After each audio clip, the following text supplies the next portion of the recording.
Hey trucker friends, I just underneath the truck greasing. Look what I found. You always gotta have a bunch of these around. That's why I used to grease the truck every week. I didn't know that spring was broke. I do now. Wasn't what I really want to find, but needs to be fixed. Check this out. That load I dumped yesterday in Montreal, the top liner came right out of the load and left the rest of the plastic right in. That's a win-win for me. Less plastic I gotta buy. Sometimes that happens. Oh look, Mommy just got home.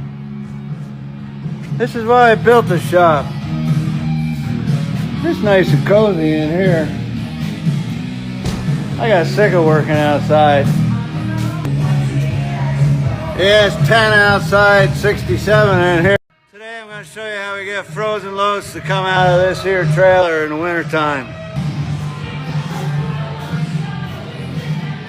I use waste oil and diesel fuel. It's what works best for me. And we got these little hooks all the way down the side of the trailer to hang our plastic on.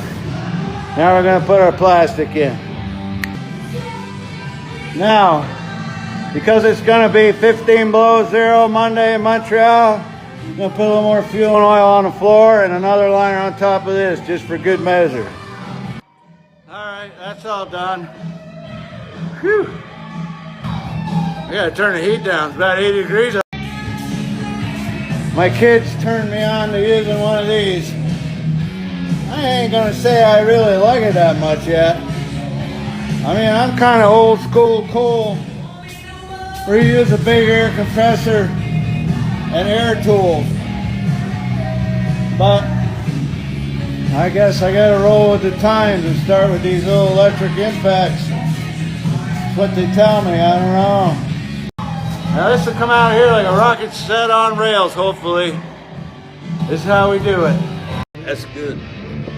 Nobody ever said pulling a bucket in the wintertime was all that glamorous. But we do what we do. Got to do to get the loads to come out. Now I know some of you Sallies on here are going to say, oh, you contaminated your trailer. I haul hazardous dirt with chemicals. You can't contaminate it anymore than the dirt does. So, and I know a lot of people have their own little quirks. They use diesel fuel and a pump-up sprayer, antifreeze, rock salt, calcium flakes, windshield washer fluid.